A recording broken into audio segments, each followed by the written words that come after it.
Listen, y'all ain't gonna believe what just happened. I'm walking down the street, right, minding my own business. I'm getting tired. I'm getting weak. I want to stop.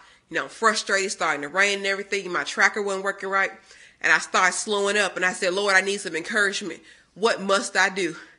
Then at the corner of my eye, my good eye, this one over here, at the corner of my eye, I look to the left and I see some Mormons walking down the street. I said, Lord Jesus, they following me. They trying to get me, Jesus. I ain't gonna let them. So I started doing my good walking. I was going like 4.0 per hour. I was doing my good walking.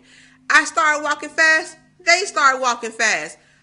Is they trying to race me? I know they weren't trying to race me. So I started walking right. I'm like, Jesus, it's me and you against them and Joseph Smith. We got this. So I take off down the street, got home, looked back, and they was in my dust. Listen, y'all find whatever you need to keep walking. Find that encouragement, even if it's racing some Mormons. Y'all pray for me.